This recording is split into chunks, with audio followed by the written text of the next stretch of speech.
Une vie dans l'e-sport, avec Romain Kaelan Albeza.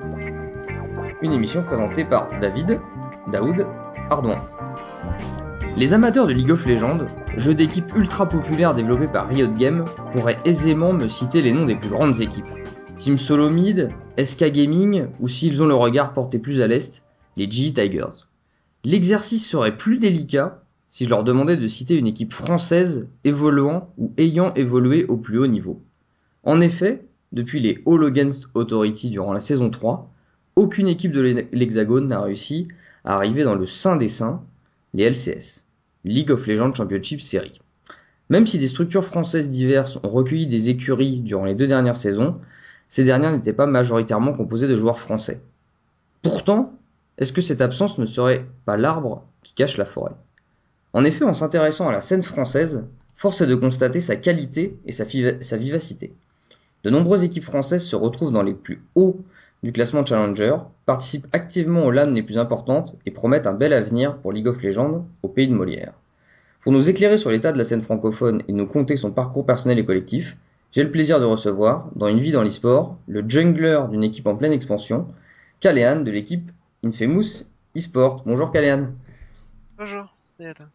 Alors, première question avant qu'on revienne sur ton parcours. Je sais que tu joues jungle, c'est ton rôle dans l'équipe, et je vais te citer 3 noms de joueurs qui ont marqué de leur empreinte ce rôle, et tu vas me dire, pour toi, celui qui a le mieux compris ce qu'était un rôle de jungler en 5v5. Amazing, joueur de l'équipe Origin actuelle, ex-Team Solomid, ex-Copenhagen Wolves, célèbre pour ses énormes mécaniques. Meteos, jungler américain, évoluant dans l'équipe Cloud9, et qui était très fort sur Elise et Gragas, ou Bengi, champion en titre avec les SK-T1 pendant la saison 3, qui pour toi a le mieux compris ce que doit être un jungler ? Je... Enfin, de mon point de vue, De ton point de vue. de mon point de vue, j'aurais tendance à dire que ce serait Amazing, parce qu'il a un style de jungle de jouer donc le poste de jungler que j'apprécie beaucoup, qui est un peu le même que Santorin, le jungler de TSM actuellement, où en fait ils sont simplement très solides et ils construisent en fait leur jeu de jungle sur des prises de décision qui sont réfléchies, très très safe, où ça a peu de chances de rater, et ils construisent là-dessus tout leur jeu, et du coup ça leur laisse en fait une probabilité d'échec très basse, et donc du coup forcément une probabilité de réussite très élevée. Mmh. Après ce style de jeu, ça va rarement te mettre sous les projecteurs, parce que du coup c'est un peu les travailleurs de l'ombre. C'est pas eux qui vont faire le plays qui va briller. Ça va arriver de temps en temps, mais c'est pas non plus régulier. Mais c'est au sein de leur équipe, chaque membre de l'équipe sauront reconnaître la valeur de ce joueur, parce que il fait toujours la bonne partie de son travail. Il aura toujours l'impact qu'il doit avoir, et ce sera vraiment euh, au sein d'une équipe, ce sera toujours très impactant. Finalement, le jungler dans une bonne équipe, ou pour toi le bon jungler, ce serait finalement le jungler qui est plus au service de son équipe que plutôt un semi-carry, on pourrait dire. Ça va plutôt être un cyanide, vraiment un jungler vraiment support et qui arrive à contrôler finalement, finalement à porter son équipe vers la victoire plutôt que de lui se mettre en avant et faire des plays et faire des choses comme ça. Voilà.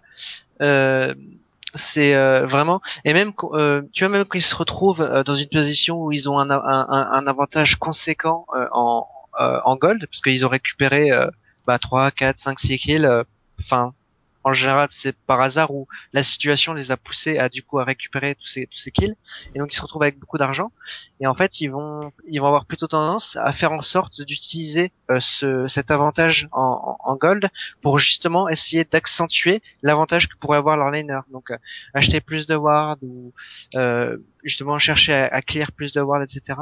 Et c'est vraiment ça, ils se tournent vraiment vers leur équipe, et ils leur donnent toutes les armes qu'il faut pour justement les pousser vers l'avant. Après, c'est pas non plus totalement tourné vers l'équipe, comme tu as cité Cyanide. et c'est très vrai. C'est vraiment Cyanide était vraiment dans l'idée de se sacrifier pour l'équipe.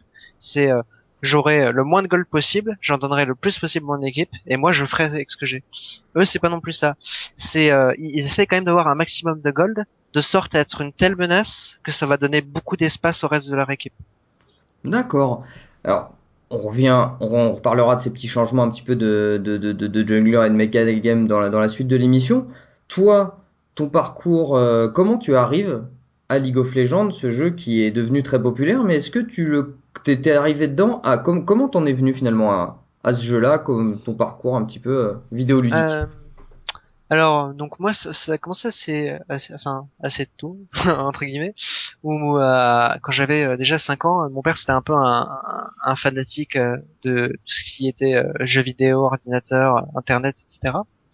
Et il jouait à un jeu de stratégie qui s'appelait Z, où enfin c'est un jeu stratégique qui est relativement simple, où enfin tu as deux camps et tu dois utiliser des robots pour essayer de prendre de plus en plus possession de la carte et arriver à la forteresse adverse. Donc voilà, ça c'est un des premiers jeux qui ressemblait très vaguement à League of Legends. Enfin, c'est C'était cette idée. déjà un RTS, quoi. Déjà, tu Voilà, commences par là, quoi.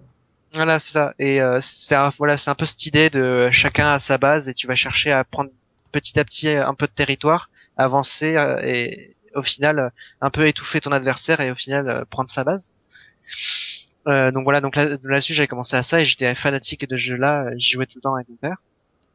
Alors forcément, quand t'es petit, ton modèle, c'est ton père. Tu le vois, il joue à ce jeu vidéo. Alors au début, tu regardes par-dessus son épaule, tu fais c'est quoi.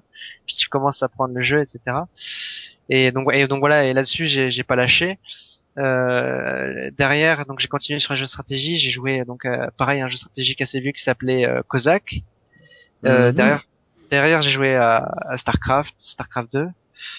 Euh, Warcraft 3 quand même. Warcraft, ça, c'est, enfin, voilà, c'est classique. Aussi, pareil, dans ce qui est des expériences comme ça, je jouais souvent à Warcraft premier du nom. Euh, C'était dans mon école primaire, il y avait en fait un groupe le mercredi après-midi, enfin de jeux vidéo, et donc ils jouaient à Warcraft et à Need for Speed. Et moi, je passais mes mercredis après-midi à jouer à Warcraft avec Ils avaient le Warcraft au lycée, enfin au collège. C'était au collège, Euh, du coup. non, même pas, à l'école primaire. À l'école À primaire, ils avaient l'école primaire. Warcraft à l'école primaire et Need for Ouais, Speed. c'était le mercredi après-midi. En gros, ils avaient une sorte de club de jeux vidéo. Il y avait quoi? Il y avait une Mais attends, dizaine de membres. tu viens de quelle école? Tu viens de l'école de Google, de la Silicon Non, Valley ou non, quoi? même pas. C'était une petite école, l'école du quartier, où il y avait même, enfin, tous les gosses de mon immeuble y allaient. Et genre, ils avaient, je sais pas, ils avaient genre 5 6 PC dans une salle. Et les mercredis après-midi, enfin, genre, il y avait quelques gosses. Et d'ailleurs, c'était étonnant parce qu'il y avait pas beaucoup de gosses que ça intéressait. On n'était pas, c'était pas la bataille pour y aller, quoi. Alors que je pense, Need for Speed, à la limite, oui. Après, je peux comprendre que Warcraft 3 pour des enfants de l'école primaire, ça peut être un peu obscur. ouais, non, mais c'était, franchement, c'était plutôt fun, hein. J'en garde des bons souvenirs, quoi. Et du coup, là, du coup, vu ce que tu es en train de me dire sur le parcours, tu ne pouvais que devenir bon, étant donné que à l'école, tu fais des jeux vidéo, ton père est dans les jeux vidéo. Je pense que ça sert plus à rien de continuer parce que t'étais Ouais, prédestiné, là, pour le coup. ouais, voilà. Après, c'est vrai que, en général, le jeu, dès qu'il y avait une sorte, un moyen X ou Y de pouvoir se comparer au reste en fait au reste du monde via l'internet, je devenais très rapidement très compétitif et là-dessus le premier jeu, enfin le premier jeu et en fait c'était l'un des deux où j'ai vraiment essayé d'être très compétitif, c'était Dofus. Donc c'était un MMORPG où en fait j'y jouais donc avec mon meilleur ami et très rapidement en fait on est devenu leader du serveur sur lequel on jouait. On a créé une des guildes majeures du serveur et voilà et on avait le monopole entre guillemets du serveur quoi. D'accord. Ça Et vient après comme ça. ouais et donc voilà et après là-dessus une fois que j'ai été un peu lassé de Dofus, ça devenait répétitif. J'ai des potes qui m'ont tapé l'épaule en disant hey, regarde on joue à League of Legends, c'est rigolo. Donc j'y ai joué beaucoup donc avec des potes au début pour m'amuser. Puis petit à petit, je me suis mis à faire de la ranked et j'ai commencé un peu à monter. Et en fait, donc jouer avec mes potes, ça devenait un peu mes pauses, mes breaks. Et derrière ça, je farmais la ranked. Puis j'ai Et continué. il y a pas d'expérience du tout avant de Dota ou quelque chose comme ça, ou alors peut-être une expérience anecdotique, parce que je sais que pas mal de gens d'ailleurs, qui ont joué ou qui ont eu des réticences à jouer à League of Legends ont commencé quand même sur Dota. Est-ce que toi, ça a été une étape, ou alors t'es passé complètement à côté de ce Ouais, non. truc-là? Moi, je suis passé complètement à côté. C'était vraiment mon tout premier MOBA League of Legends. J'avais Ok. jamais joué à aucun jeu du genre avant. D'accord. Alors, du coup, tu farmes la ranked, tu fais beaucoup de classements solo. Comment ça arrive l'équipe? Comment tu démarres? C'est-à-dire le 5v5, ça peut commencer à être intéressant. Moi, j'avais commencé, je crois, quand j'étais Platine 5, j'avais commencé à jouer en équipe. Donc, Quelle enfin, saison? c'était c'était la saison, fin de saison 2, début de saison 3. Déjà, des platine 5, parce qu'il faut quand même Ouais, rappeler quand même ce qu'étaient les tiers. Enfin, platine 5 à la fin de la saison 2, c'est déjà un bon niveau pour moi, je vois pas mal de gens qui mettent souvent les petites icônes bronze ah saison oui, 1 ou je vois peu des gens qui ont des icônes platine saison 2, quoique Mm. c'est un peu plus courant, mais il y avait platine et après c'était diamant, et il y avait il y avait d'ailleurs le challenger derrière. Ça doit être ça. Ouais, c'est ça. Et, D'accord. euh, et ouais, bah d'ailleurs, à l'époque, donc c'était, enfin, c'était un peu brouillon en fait. Il y avait une sorte de confusion entre. En gros, ils expliquaient qu'il n'y avait pas de différence entre le diamant 1 80 points et le reste des challengers. Parce qu'en fait, vu qu'à l'époque, il y avait que 50 places en challenger, il y avait même pas la master tier. Donc en fait, tu passais de diamant 1 à challenger en sachant qu'il y avait que 50 places. En fait, ils considéraient qu'une fois que tu dépassais D1 80 points, t'étais challenger. Et surtout que en plus, il y avait même pas encore les tiers. Je crois on était encore en MMR pur, c'est-à-dire je sais, il y avait pas. Si en saison 2 il y avait déjà les tiers. Je sais plus Ouais, comment c'est, ça se enfin, passait. Il y avait quand même un système de MMR, non? oui, oui, en gros, pendant la saison 2, c'était la MMR, et c'est à la fin de la saison 2 qu'ils ont commencé à mettre cette histoire de division avec silver, bronze, platine, etc. Et avant, en fait, t'avais la MMR brute, t'avais 1400 Elo, 1200 Elo, 1600 Elo, et donc en C'était gros, cruel. ouais, c'était brut, quoi. Tu voyais clairement là où tu étais, quoi. Et donc cette Et expérience 5v5 qui démarre donc à la fin de cette saison 2 voilà. avec des amis que tu connais. Tu commences par une petite équipe de connaissances, ou alors c'est parce que je sais pas, des gens rencontrés en ranked, des gens comment ça se déroule tout ça? Non, en fait, je cherchais en fait à jouer en Rocket Team parce que justement en fait j'avais progressé plus vite que en fait mes amis avec lesquels je jouais de manière casual, donc je jouais Qui eux étaient tout le temps sur le jeu. voilà. J'ai dit ouais, et puis aussi eux ils avaient tendance à jouer à plusieurs jeux en même temps, alors que moi c'était vraiment League of Legends, j'avais accroché quoi. Je pouvais passer ma journée à jouer à League of Legends, alors qu'eux, ils passaient un peu sur StarCraft, etc. Après, je jouais pas uniquement à League of Legends, ça m'arrivait de passer sur d'autres jeux, mais je passais quand même 90% de mon temps facilement, donc sur League of Legends. Du coup, ma marge de progression avait rien à voir avec la leur. Et donc voilà, là où j'étais Platine 5, ils étaient toujours à Silver 3. Donc je voulais essayer de me pousser un peu plus loin. Donc du coup, j'avais cherché sur les forums League of Legends. Ah, ça part sur les forums, quoi. Ça va Ouais, directement, ouais, chercher à l'extérieur. D'accord. ouais, voilà, je suis parti D'accord. sur le forum recrutement, j'ai fait voilà mon niveau, j'ai aucune expérience en équipe et je veux m'y mettre et donc voilà, j'ai commencé comme ça. Ça démarre comme ça. Et comment, donc alors, tu démarres sur une première équipe. Est-ce qu'il y a encore des gens qui sont de cette première équipe dans les personnes, on va dire, qui composent soit ton équipe, soit la scène Challenger? Est-ce qu'il y a eu un espèce de vivier, on va dire, de gens qui continuent, ou alors ces gens-là, voilà, ils sont Non, terminés? non, à ce niveau-là, j'en ai pas revu, enfin, j'ai pas entendu parler, pas revu ou je les ai peut-être oubliés. Et- Ça restait une étape vraiment, voilà, Ah ça, oui, une oui. marche qui t'a permis après de. C'est ça. Et puis même en général, à ce niveau-là, je restais 2, 3 semaines dans les équipes, puis après je changeais parce que ça me faisait un peu le même effet qu'avec mes amis IRL. C'est qu'en fait, j'avais l'impression de progresser beaucoup plus vite que le reste de mes équipes.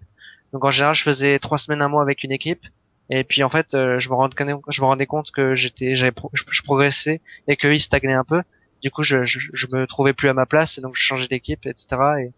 Et je montais le classement et en même temps je changeais d'équipe et petit à petit je montais quoi. Déjà jungler à cette époque-là de la première Ranked Team ou c'était un autre rôle Ah oui, ah non moi je suis utilisais? jungler de la première heure, hein. Je pense. Une fois que je suis passé niveau 25, non ouais 26, j'ai acheté mes 2 premières quintessences de Movement Speed et en fait donc une fois arrivé niveau 26, ce que je voulais absolument c'était passer niveau 30 donc pour avoir 3 quintessences du coup parce qu'en fait tant que t'es pas niveau 30 t'as que donc niveau 10 t'as une quintessence, niveau 20 t'en as deux et niveau 30 t'en as trois. Et donc moi je voulais absolument passer niveau 30 pour avoir 30 quintessences de mouvement speed avec Udyr parce que mon perso c'était Udyr. Ah, j'adorais Udyr. Avant que Udyr soit Ouais. sexy quoi. Ah ouais, donc voilà, donc là tu vois du niveau 26 au niveau 30, j'ai spammé Udyr et je me suis dit comme ça je passe niveau 30, j'ai mes 3 quintessences de mouvement speed et ce sera trop bien. Je vais pouvoir ganker sur toutes les lanes avec Udyr qui va trop vite. Voilà exactement. Et après derrière ça en fait aussi l'une des raisons pour laquelle je jouais jungle, c'est parce que pendant très longtemps il y avait une sorte de méta où les jungles ils étaient quand même très tanky. C'était à l'époque c'était beaucoup de Olaf, des Shogat, etc. Et en fait je jouais sur un PC portable qui était vraiment pourri et ma connexion pareil c'était vraiment pas adapté. Du coup j'avais souvent 80 à 120 de ping et en teamfight je tombais à 10-15 FPS donc je voyais presque rien dès que ça bougeait Les, un peu. les Lee on les oublie. Les Lee Ouais, les voilà. Lee Sin c'est venu très tard. Et donc tu vois, je jouais Olaf, je jouais ces gros tanks là et en fait je courais en fight et comme ça si je laguais un peu ou j'avais un FPS low, ça avait pas beaucoup d'impact. Et c'est l'une des raisons pour laquelle j'avais commencé à jouer jungle à la base quoi. Parce que tu pouvais être tranquille dans ta jungle et les FPS, voilà, on Voilà. s'occupe pas trop du last hit et et de la race, d'accord. Non mais c'est une stratégie, c'est une stratégie. Donc tu vivotes d'équipe en équipe. À partir de quand tu te poses dans cette une équipe qui vraiment là pour le coup peut être qualifiée de vraiment compétitive, de vraiment voilà qui arrive dans le top, on va dire du classement français. Comment ça se fait tout ça? Ouh, alors là, fou. Ça remonte? Ah ouais, j'ai vivoté pendant longtemps. Enfin même ouais, très longtemps. Et c'est vraiment, je pense c'est ouais c'est vers milieu de l'année dernière où donc j'atterris donc chez Innovatio. Euh, Et enfin, tu sais, il y avait des noms, je pense, dedans qui te parlent peut-être parce qu'ils avaient formé le début de l'équipe Asus Rogue. Il y avait Shabbat au top. Je sais pas si ça te Mhm. parle. Mhm, mhm. Il y avait donc Goto One en support, qui est maintenant coach analyste chez Millennium. Mid, on avait Mindtest. Lui, il est passé sur un autre jeu. Maintenant, il joue en compétitif sur World of Tanks. Mhm. Et donc moi en jungle et la DKRI c'était donc Mactor qui était chez Millennium aussi. Enfin, D'accord. et donc là, ouais, c'était vraiment une des premières équipes. Et donc à l'époque, donc j'étais Diamant 1, 80 LP. Donc c'était l'équivalent de Master 200 LP là maintenant aujourd'hui. Donc ouais, une grosse expérience. Donc la solo queue te permet d'avoir presque le même niveau que voilà que le niveau Et toute l'équipe était comme ça ou alors il y avait des différences de Euh, niveau assez considérables. ça variait. Après, c'était pas non plus des différences conséquentes. Par exemple, Chabot était donc challenger à l'époque. Mactor, il avait à peu près mon niveau.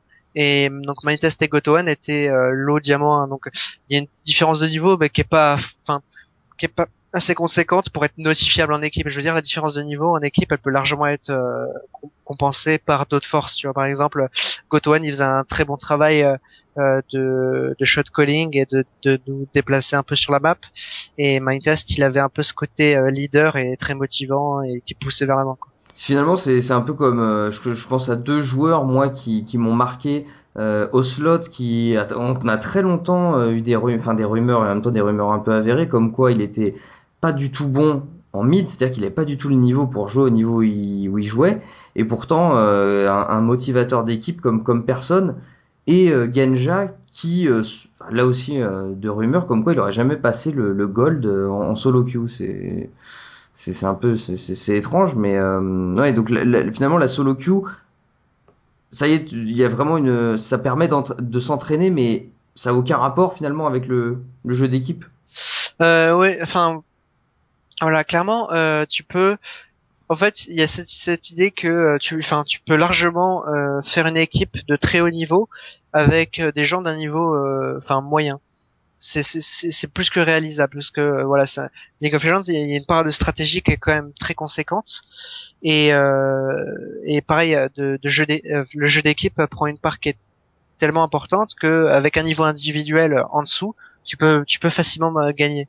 Après, bon, ce qu'il faut savoir, c'est que forcément, ça va demander beaucoup plus de temps, beaucoup plus de concentration, beaucoup plus d'efforts, et voilà, tu te facilites clairement pas la tâche. Après, voilà, dans League of Legends, je pense qu'il y a toujours cette idée que le jeu individuel permet de faire briller le jeu d'équipe, et pas forcément l'inverse. Tu peux pas faire briller ton jeu individuel par un jeu d'équipe, c'est compliqué voire impossible, alors que l'inverse est beaucoup plus réalisable. Et puis aussi également une des choses pratiques en solo queue, c'est qu'en général quand tu montes le classement et que tu arrives dans les sommets, tu te retrouves en fait à jouer avec une majeure partie de gens qui en fait font partie de très grosses équipes, parce que forcément ils sont très bons individuellement, donc tu as des très grosses équipes qui veulent les récupérer. Et donc du coup, eux, même sans y faire attention, de manière passive, ils te transmettent à travers le jeu cette forme d'expérience, parce que ils vont se déplacer d'une certaine manière. À ce moment-là, ils vont prendre cette décision, alors que toi tu dis ah bah non, moi j'aurais plutôt fait ça. Et lui il te dit si c'est ça la bonne décision. Alors du coup tu vas le suivre et tu te rends compte que ça marche bien, etc., etc. Et donc du coup, passivement, même sans jouer en équipe, tu récupères des automatismes parce que tu joues justement avec des mecs qui sont à un très haut niveau. D'accord. Donc c'est l'équipe Asus Rogue qui va, pour parler là des Infamous, être recrutée du coup par cette structure Infamous Gaming. Comment elle se passe? Qui c'est déjà votre capitaine? Comment vous êtes approché et qu'est-ce qui vous donne envie d'accepter cette offre qui est assez récente, je crois? Alors donc déjà avec Asus Rock, donc pendant entre le temps où j'avais donc j'étais chez Innovatio, qui plus tard avec donc trois des joueurs Innovatio sont devenus Asus Rock. Il y a eu beaucoup de changements parce que du coup moi j'avais eu des soucis de mon côté IRL, et j'avais pas joué pendant 3 mois, et donc du coup ils avaient récupéré Chap en jungle, donc chez Asus Rock. Et et voilà, donc après moi je suis revenu beaucoup plus tard, et donc j'ai récupéré la place de Chap en jungle. C'était plus Gotowan en support, c'était la mouette. C'était plus Mactor en AD carry, c'était Rexy. Et top lane, c'était Darlik. Donc Tu récupères une équipe totalement différente finalement de ah celle oui, ouais, que voilà, t'as connue avant tes voilà, c'est soucis. ça. C'est ça. Le seul point commun, c'était le niveau qu'ils avaient. Après, voilà, en termes de personnes, c'était vraiment, pour moi, je découvrais une nouvelle équipe. Donc voilà, donc quand j'ai rejoint donc l'Asus Rogue, qui est devenu Infamous, donc je les avais rejoints parce que en fait ils avaient un très bon niveau. Voilà, Rexy, la Moette, Darlik et Raitosu, ils avaient même plus qu'un bon niveau individuellement et en équipe. Et voilà, il y avait pas beaucoup, il y a très peu d'équipes françaises qui avaient un bon niveau comme eux. Et en plus de ça, ils cherchaient un jungler, donc pour moi c'était parfait. Donc j'ai fait en sorte de me faire remarquer et de les convaincre. Et l'intégration à la structure Infamous, qu'est-ce qu'elle vous a permis finalement en tant qu'équipe? Qu'est-ce qu'elle vous apporte comme sécurité, comme motivation, comme par rapport à finalement cette ancienne structure Asus Rogue qu'est-ce qui vous convient plus? Pourquoi vous avez eu envie de rejoindre cette structure finalement? Alors la motivation au départ, c'était en fait on était qualifié donc via les Challenge France, donc pour la finale, donc qui prenait place en fait à la Lyon eSport. Et donc en fait donc Riot prenait en charge les déplacements pour la finale du vendredi, mais ça prenait pas en compte le logement et les entrées pour la Lyon eSport, qui était juste derrière en fait la finale du Challenge France. Donc en fait, D'accord. t'avais la finale le vendredi soir, et puis derrière t'avais la Lyon eSport, donc le samedi dimanche. Et en fait, Asus Rogue, donc dans les contrats, il s'était engagé à nous prendre en charge pour le Challenge France, etc. Mais il voulait pas continuer pour la Lyon eSport, parce que pour eux c'était la fin de la saison, et après ils voulaient passer à la préparation de la saison d'après, etc. Donc en fait, nous, si on voulait faire derrière la Lyon eSport, de nos propres moyens, ça aurait été compliqué, et donc on avait besoin du soutien d'une structure. Et du coup, on a contacté Infamous, et au début, en fait, on comptait juste, on espérait juste avoir de l'aide, notamment, pour payer soit les entrées, ou pour nous aider à payer une partie du déplacement. Et au final, parce qu'on leur donnait pas mal d'expositions, parce que là notamment on participait à la finale du Challenge France, etc., et que on était relativement sérieux. En fait, ils ont pris tout simplement, ils ont pris tous les déplacements et les entrées en charge, et donc du coup, ils nous ont vraiment, enfin, on était vraiment été encadrés royalement. Et voilà. Et derrière, on a découvert, en fait, on a pu, à travers la Lyon eSport, on a pu découvrir en fait un peu plus de la structure, parce qu'en fait, en soi, quand on les a contactés, c'était vraiment par une motivation qui était purement financière. Et après, en fait, derrière, on a découvert qu'en fait, c'était vraiment une structure qui était, enfin, vraiment incroyable, quoi. Je dirais plus que ça. Professionnel, presque. Ouais, bref, ouais, c'est même plus que ça ressemble presque à une famille plus qu'à une structure en fait. Ce serait comme un club finalement de sport avec Mhm. des gens installés depuis longtemps, un président, qui voilà qui connaît un peu le business et qui change, on va dire de. C'est vrai que l'e-sport est quand même très récent et donc c'est dur de Ouais. trouver une stabilité. Mhm. Et C'est c'est vrai. ce qu'ils ont pu vous apporter. Ouais, et en plus de ça, ce qui est très sympa, et ça s'est vu notamment sur le déplacement qu'on a fait à la Gamer Assembly il y a pas longtemps, c'est que donc ils ont pas que nous dans la structure, ils ont une line-up Battlefield qui marche très bien. Ils ont fait les ELCL One à Cologne. Ils ont une line-up Call of Duty qui, pareil, ils ont fait les qualifieurs pour les Worlds de France. Ils ont une line-up World of Tanks, etc. Et en fait, on a eu l'occasion donc de rencontrer un peu tous ces joueurs de différentes line-up, de parler avec eux, etc. Et c'est vraiment, enfin, en termes d'expérience, c'est super sympa. Et ouais, c'est top net, quoi. Et du coup, on va pouvoir revenir sur. Tu me tends une perche pour revenir sur cette finale de la Lyon eSport et la finale du Challenge France contre Imaginary Gaming. Euh, je vais dire mon sentiment. J'ai vu les deux games Mhm. et je vous ai. Alors sur la première, tu first pick Jarvan et ça se passe pas bien. Ouais. Et sur la deuxième, vous êtes devant au début, et Ouais. après, vous vous écroulez. Comment vous avez pu finir? Comment déjà t'expliques ces deux défaites? Et en plus, défaites qui vont, je crois, se renouveler après à la Gamer Assembly contre peut-être les mêmes, je crois. Et Ouais. comment, finalement, est-ce que c'était la jeunesse de l'équipe, finalement, aussi le fait de jouer sur scène quand même, qui devait être une première? Est-ce que c'est des mécaniques collectives qui n'étaient pas encore établies? Comment t'expliques pour toi ces défaites et qu'est-ce que vous avez appris de ça, de cette finale?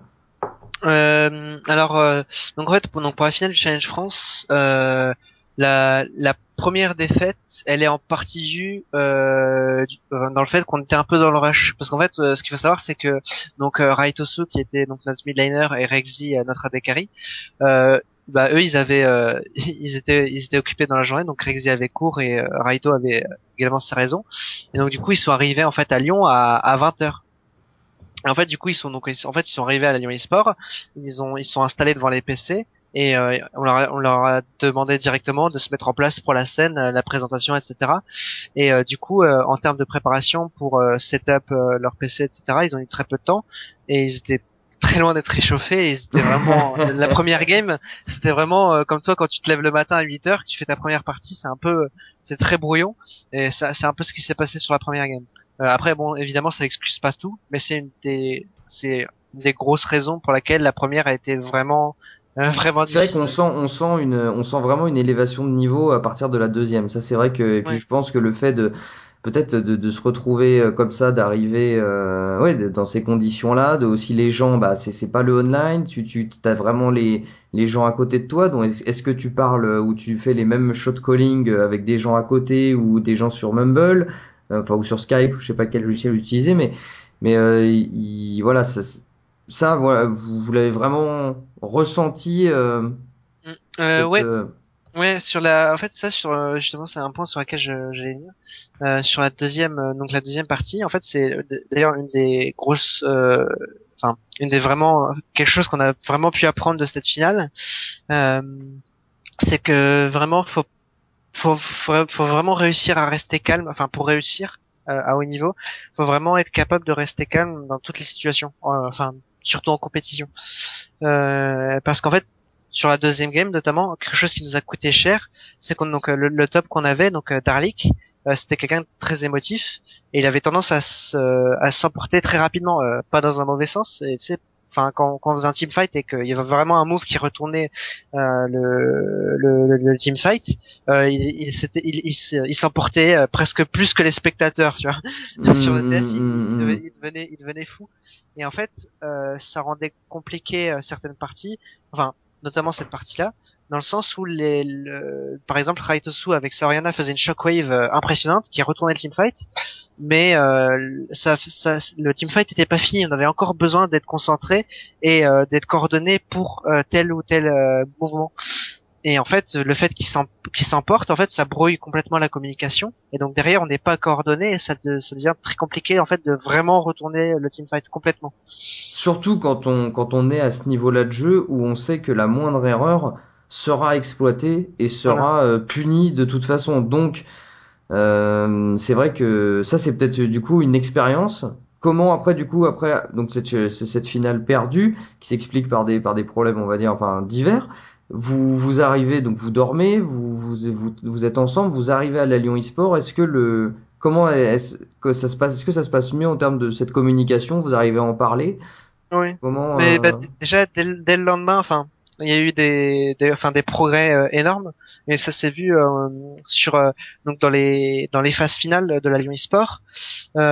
C'était en huitième de finale ou 16e, je sais plus. Bref, donc on joue contre Aera, donc c'est 1m90, 90 kg, qui au moment de la Lyon eSport c'était quand même des gros clients. Et en fait contre eux on a fait une game, je crois la plus propre de toutes les parties qu'on ait jamais joué, entraînement, scrim, tout confondu quoi. C'était vraiment du début à la fin un clean sweep, aucune erreur, la communication parfaite. Dès que je sentais qu'il y en avait un dans l'équipe qui commençait un peu à s'enflammer, je disais restez calme, restez concentré. Et du coup, enfin, et tout du long, c'est resté propre, carré, parfait. Et on a fait à la fin, enfin, en termes de kills, ça a fini à 20 kills pour un.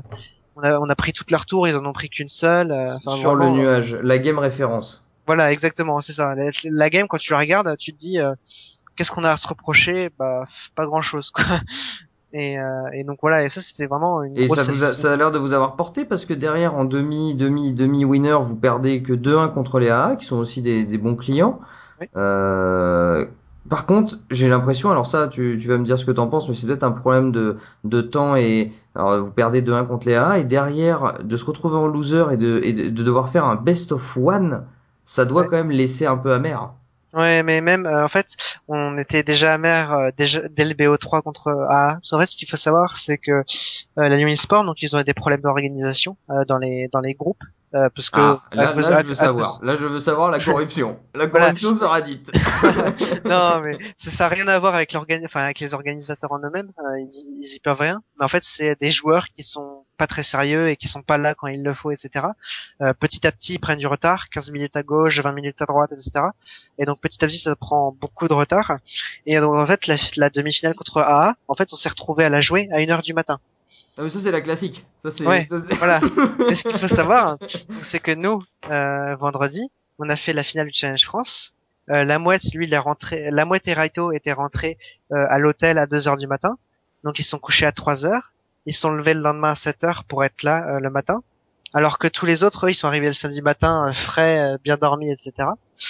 Et en plus de ça, moi, Darlik et Erexi, on n'a pas dormi de la nuit du vendredi parce qu'on était trop dégoûtés de la défaite en finale en fait du Challenge France. Parce que même si c'est pas une défaite qui en soi, enfin qui t'abrutit, c'est lourd, etc. Ça reste une défaite. Tu te dis putain quand même, on aurait vraiment pu la gagner cette finale quoi. Et donc du coup ça te reste et enfin c'était impossible. Là-dessus, ouais, il y a une, enfin pas une inexpérience, mais en tout cas une difficulté en tout cas au départ à gérer la charge émotive de ce que peut être une compétition quoi. Voilà, exactement. Et donc du coup, en fait, nous on se retrouve donc le samedi soir, 1h du matin, à devoir jouer un BO3 contre AA. Donc la première partie, donc en fait, on arrive à s'en sortir à peu près bien, et donc on arrive à décrocher une victoire après 55 minutes de jeu, et c'était même très serré. Donc là, il est 2 heures. Voilà, et donc là, voilà, il est 2 heures, et on commence la deuxième partie, et puis voilà, la Mouette, c'était un zombie. il arrivait plus du tout à suivre. Enfin, tout le monde était KO. Et donc là derrière, c'est vraiment la débandade. Et les deux autres parties, enfin, on a quand même réussi à se défendre, mais c'était quand même plutôt une grosse performance côté AA parce que nous on avait trop peu de répondants quoi. Et Et après, du coup, derrière, le loser, où là voilà, aussi qui se joue juste après, j'imagine, à 4 heures. voilà. Et loser là c'est vraiment les nerfs qui craquent quoi. Rexy, la mouette, tout ça, Darlik, tout le monde a les nerfs qui craquent, les gens commencent à s'énerver. Et puis voilà, le loser bracket, enfin on l'a joué à moitié quoi. Là, en demi-teinte, finalement. Pardon. Là, en demi-teinte. Une Voilà, bonne. donc ouais, on était un peu, ouais, la Lyon Esport, on est sorti un peu amer quand même, au final.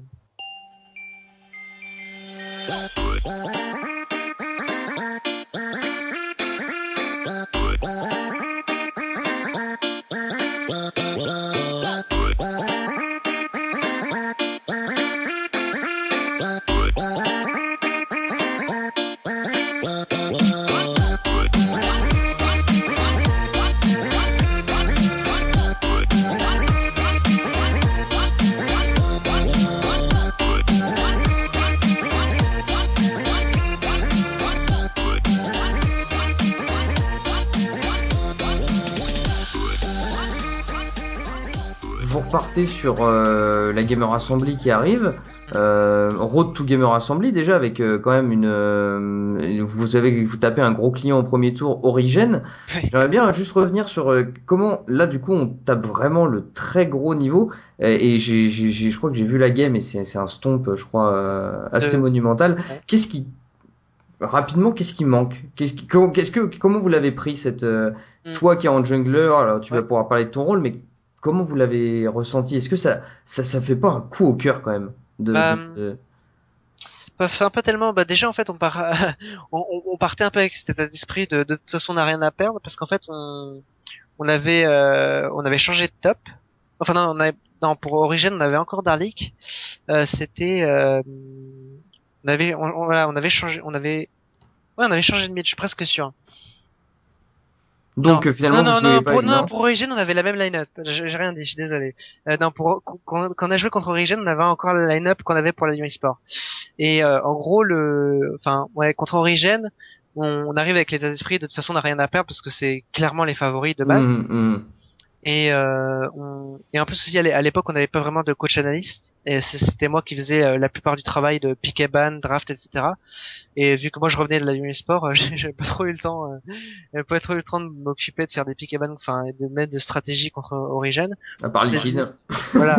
Donc on s'est dit, on va jouer de manière réactive contre Origin et voilà, on On va apprend essayer, le plus possible de ce qu'on peut et voilà, tant voilà, pis, on sait que... voilà exactement. Et bon voilà donc la première partie. On, euh, on- L'early était relativement close. Ils ont fait un swap lane. Ils favorisent la tour top, on favorise le dragon. On fait enfin, il y a quelques rotations, etc. Puis après, à partir de 9-10 minutes, là, ils commencent vraiment à déballer le jeu Et c'est là la ça va trop débandade. vite. Voilà, et ça va trop vite. T'arrives pas à suivre. T'as pas les informations qu'ils ont. Ils ont beaucoup plus de contrôle de jungle que toi. Petit à petit, ils t'étouffent et voilà, tu perds la game. Et ça se ressent notamment en jungle parce que vraiment à très haut niveau, enfin les équipes de très haut niveau, donc ce qui est LCS, etc. Quand tu leur donnes un tout petit peu, ils te prennent ils te prennent quelque chose de monstrueux. Et donc en fait très rapidement, ça se ressent beaucoup en jungle. Tu te retrouves en fait avec le jungler adverse qui farm toute ta jungle et toi t'es bloqué dans ta base et tu touches pas un creep. Et donc en fait, lui il gagne, il engrange des golds, et toi De tu engranges rien l'expérience. du tout quoi. Et donc en fait, tu te retrouves petit à petit à avoir beaucoup de retard et tu te fais étouffer quoi. Bonne expérience quand même, dans le sens où ça vous montre un petit peu le chemin qui reste à parcourir. Oui. Vous perdez contre Millennium après, j'ai pas trop envie d'en parler. Gamer Assembly, vous arrivez là-bas. Est-ce que c'est la même line-up que l'Agnon eSports? Est-ce que tu avais l'air de dire que ça Donc avait changé? ouais, donc voilà, donc après ça, donc il y a eu donc Darlik qui partait, enfin qui est parti de la line-up parce que il s'entendait vraiment pas avec le mid laner, pas en termes de, enfin pas en tant que personne, mais en tant que joueur, leur style de jeu correspondait vraiment pas. Mhm. Et du coup, Raito, donc le midliner, a lui aussi du coup décidé de quitter l'équipe parce que lui, il voulait plutôt se pencher vers des équipes européennes et non des équipes françaises. Euh, D'accord, donc vous arrivez à la Gamer Assembly avec donc un top laner complètement nouveau. voilà. Et donc, on arrive donc à la Gamer Assembly et donc avec donc de nouveaux joueurs, donc Dandino sur la top lane et Arcanor mid lane. Donc voilà, et donc si tu veux un peu d'histoire sur ces deux-là, Arcanor, je le connaissais depuis longtemps. Enfin, je le connais depuis plus de 2 ans et j'ai beaucoup joué avec lui en mid jungle. Et Dandino, c'était un petit nouveau qui se démerdait vraiment bien en solo queue, mais qui avait aucune expérience en équipe. Et donc du coup, c'était sa Hmm. première, la GA, c'était sa première LAN, tu vois, si tu veux ça. D'accord. Et il y a quand même du gros client à cette à cette Gamer Assembly. Mhm. Vous perdez en, alors je sais plus contre qui vous vous faites éliminer en winner. Et après LDLC. voilà LDLC donc gros client.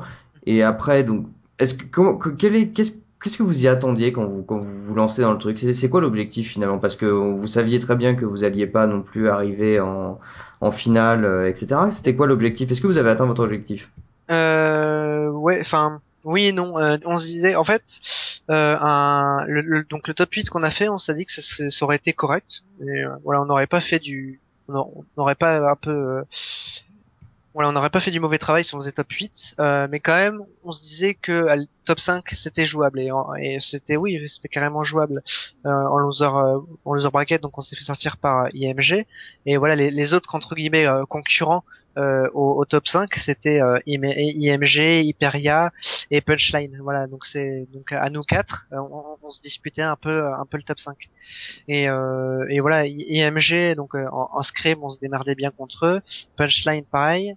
Euh, donc voilà, le top 5 était franchement réalisable et je pense qu'on est un peu passé à côté. Après voilà, au final donc on a fait un top 8, c'est pas non plus décevant, quoi. C'est pas non plus décevant. Vous sortez de la Gamer Assembly, donc là, depuis maintenant, ça doit faire un mois, je crois que la Gamer Assembly est à peu près finie. Ouais. Est-ce que la line-up tient? Comment vous envisagez l'avenir? Est-ce que les séances d'entraînement, tout se tient? Ou pour la DreamHack qui arrive, j'imagine? Oui, bah là du coup après la Gamer Assemblée, on a encore fait des changements. On a dû donc changer mid lane et support parce qu'ils ils avaient pas des disponibilités qui correspondaient aux ambitions qu'on avait. Dans le sens où bah la moite maintenant enfin ça fait un moment, enfin depuis presque un an, il a un travail. En plus de ça, il a une petite amie. Donc il commence de plus en plus Ça c'est... voilà, à consacrer du temps à des choses qui pour lui sont plus importantes. Donc forcément, voilà. Erreur! Erreur, voilà. Certains diront. Donc du coup voilà, enfin au bout d'un moment, il se retrouvait en fait à jouer uniquement en équipe et il jouait même plus de son côté. Et petit à petit, il commençait même à jouer de moins en moins en équipe. Et donc forcément, au bout d'un moment, c'est plus possible. Et même lui, enfin, il en est totalement conscient. Et voilà, il y a aucune mésentente entre nous. On reste très bon amis. Donc voilà, c'est juste que voilà, c'est pour lui, c'était plus possible de jouer compétitivement à League of Legends. Donc la nouvelle line-up, comment, enfin, je vais pas dire comment se passent les entraînements parce que ça aurait pas grand sens, mais quel est ton pronostic pour la DreamHack où là aussi ça va être du gros client, comment vous abordez ça, comment aussi vous vous préparez à ça, à cette, est-ce que déjà vous êtes apparemment sur la même longueur d'onde en termes d'ambition, c'est-à-dire dépasser un petit peu ce petit groupe, j'ai l'impression quand j'ai étudié un peu la scène Challenger, le petit groupe de Punchline, de Hyperia, de IMG, pour arriver dans le carré quand même un petit peu plus prestigieux, le palier supérieur de LDLC, de Millennium, de... Je sais pas si tu le vois comme ça en même temps. Oui, oui, non, mais t'as totalement raison. C'est vraiment comme ça. C'est comme ça que enfin, ouais, c'est vraiment comme ça que ça se passe. Voilà, t'as un groupe entre guillemets un groupe de challengers qui essaye un peu de gratter le box supérieur qui est LDLC, Millennium, etc. Et d'ailleurs, ce bloc supérieur, il change de temps en temps. Tu vois, il y a pas si longtemps de ça, il y avait Sparta, etc. Il y avait Sparta dedans, etc. Donc t'as ce gros bloc avec les grosses équipes qui changent de temps en temps. Puis pareil, t'as les équipes challenger en dessous qui pareil se bataillent. Et donc des fois t'as A, des fois t'as IMG. Enfin, ça change régulièrement. Et donc là, Et pour la DreamHack. vas-y. Et donc voilà, nous là pour la DreamHack, là on y met beaucoup d'heures. Là, ça fait un petit moment qu'on fait en équipe, on fait 15 heures, 20 heures et 21 heures à minuit. Et à côté de ça, quand j'ai du temps libre, je joue enfin, et les autres membres de mon équipe, on joue de notre côté quand on a le temps. Également, on a prévu de faire un bootcamp donc de 5 jours juste avant en fait la DreamHack pour Donc justement les moyens sont mis. voilà et avec notre analyste sur place. Donc là, voilà, on y met les heures et là voilà, c'est clairement si on fait pas un top 5 ça sera une déception quoi. D'accord, Si on a pas on ça. vise le top 5, on a des ambitions, d'accord. Comment, justement, on voit que là, il y a eu la dernière. Je vais parler un peu plus globalement de League of Legends, tout en restant un petit peu. On voit que la finale des LCS EU s'est passée entre Fnatic et Unicorn of Love. Ouais. Unicorn of Love qui est arrivé à développer un style complètement différent depuis ces dernières années avec des pics un peu exotiques et à imposer un jeu complètement différent. Pour une équipe challenger comme vous et peut-être comme les autres équipes, est-ce que vous arrivez à développer quelque chose de différent? Est-ce que c'est votre objectif finalement de développer quelque chose de différent de ce qui peut se voir en LCS, ou alors le modèle, c'est ce modèle-là, faut d'abord arriver à le maîtriser avant d'essayer de faire autre chose? Euh, Pas forcément. En fait, on se base sur le modèle donc professionnel, dans le sens où il crée une méta qui a du sens, parce que enfin la majorité se base sur des pics qui sont forts, qui ont des fortes chances de réussite et peu de chances de se rater. Et donc en général, tu t'entraînes en fait sur cette base qui est la méta. Tu vois par exemple en jungle en ce moment, Sejuani, Gragas, Rek'Sai, etc. Ça va être mon corps de champion. Et puis à côté, t'as des petits favoris. Par exemple en ce moment, j'aime bien Elise, j'aime bien Lee Sin, etc. Parce que tu vas arriver dans des situations où, tu vois par exemple en ce moment, il y a beaucoup de gens qui estiment que bah, ce groupe de junglers là, Sejuani, Gragas, Rek'Sai, c'est vraiment fort. Du coup, ils se retrouvent à les ban. Et en fait, une fois que tu enlèves en fait un peu ce pool de personnages très forts dans la méta actuelle, en fait, tu te retrouves avec le reste. Et donc là, tu as une variété de champions jouables et forts, donc qui ont des forces claires et très peu de faiblesses, qui est beaucoup plus open. T'as beaucoup plus de choix. Et donc là, tu peux vraiment essayer de t'amuser. Et en De fait, surprendre. voilà, exactement. Donc en fait, tu te prépares avec des pics solides pour un peu prendre ton champion dans le vide. En fait, tu le prends et tu sais pas trop dans quoi tu t'aventures, mais tu sais vu que le champion est solide, t'es à peu près t'es prêt à tout en fait. Tu peux faire face à toutes les situations. Et dans certains cas où la situation est favorable, tu as ces champions qui sont situationnels et qui peuvent te permettre de créer la surprise ou de retourner un peu la partie à ton avantage. D'accord, et finalement les pics, on va dire plus exotiques, vont plus se faire en solo queue, vont plus essayer de se travailler là, plutôt que de se travailler en scrimmage, en tout cas pour l'instant. En fait, en général, comment ça se construit? Il y a des fois, t'en as un qui a une défaut, il est en équipe et t'es en scrim et il va te dire, ah oui tiens, il y a ça, j'ai envie de le jouer et il va te le sortir. Et bon, 90% ça va être misérable. Et bon, du coup, ça te permet de dire ouais bon voilà ça c'est mis de côté. Et des fois bon ça a marché. Euh, mais enfin en général la façon dont c'est fait c'est tu vas penser à un personnage, tu vas dire ah tiens celui-là je pense que ça peut être fort, c'est pas joué dans la méta mais il y a moyen que ça se fasse. Du coup tu vas le jouer en fait en solo queue, tu vas un peu le parfaire, tu vas essayer de comprendre ses forces, ses faiblesses, euh, les dégâts que tu peux prendre, les dégâts que tu peux faire.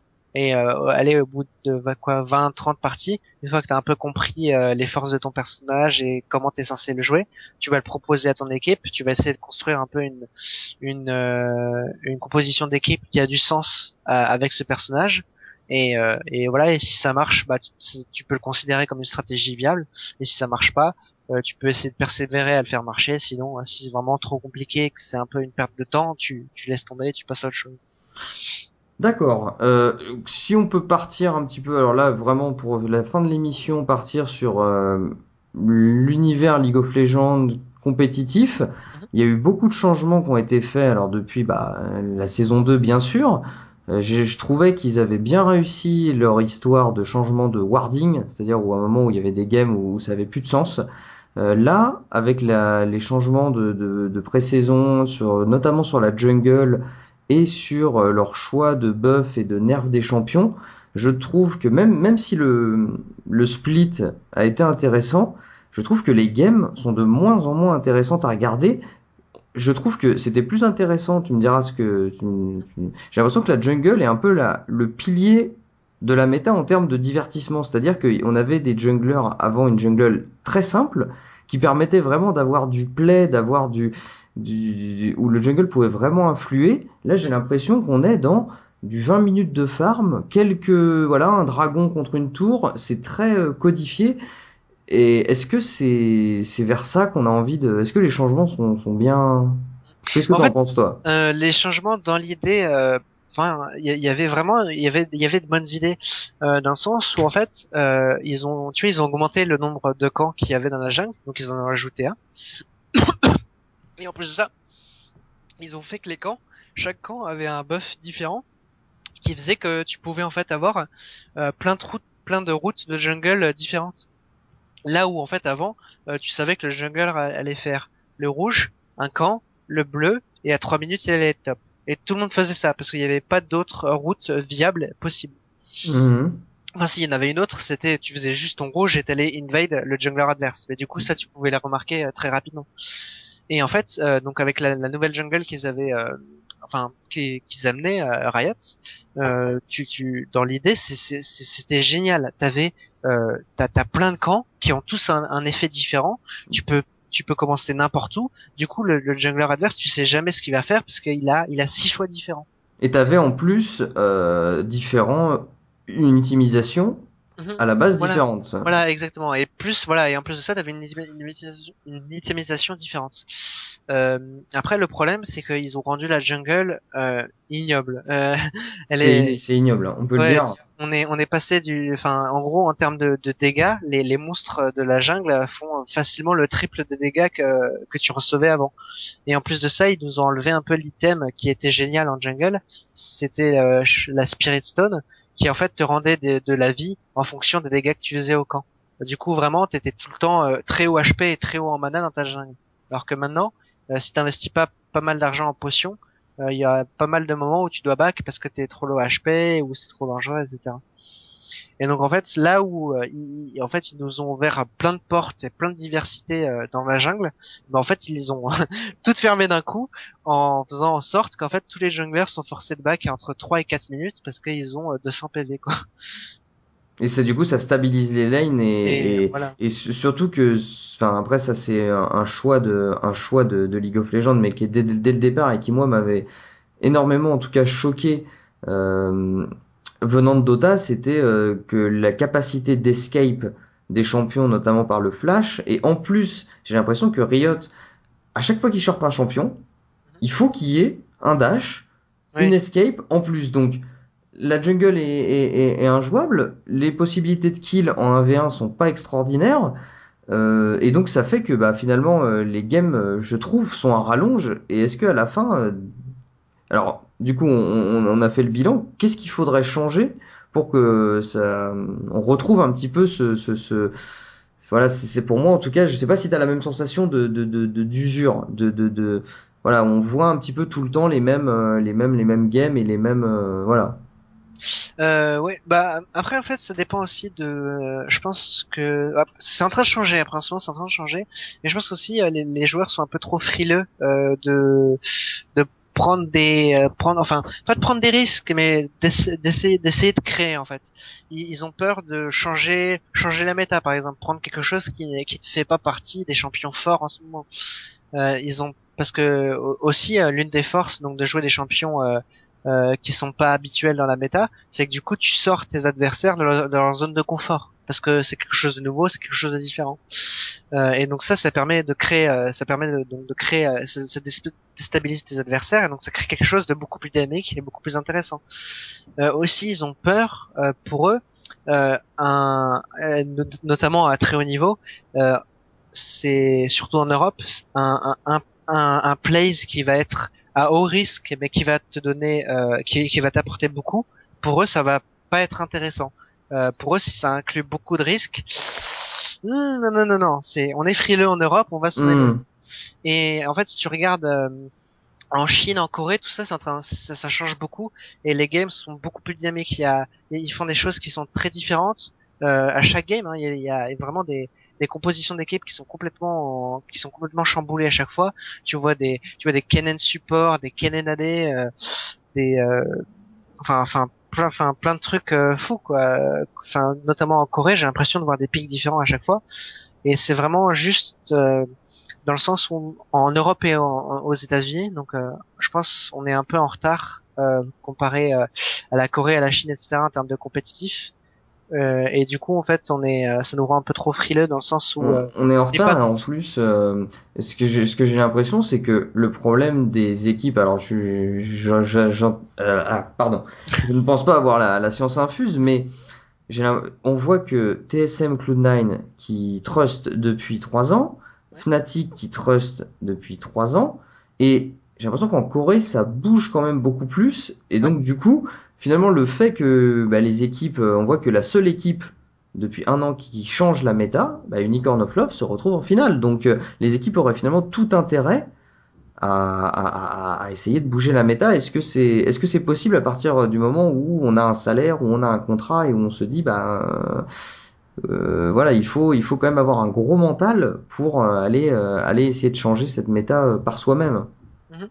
Ouais, c'est carrément possible et c'est aussi l'une des raisons pour laquelle on est en retard par rapport à la Corée, c'est que eux en fait ils ont un pool de joueurs de haut niveau qui est beaucoup plus important que le nôtre, dans le sens où nous on a une fois que tu arrives en fait que tu dépasses le master 100 points, il y a en Europe c'est 600 joueurs quoi.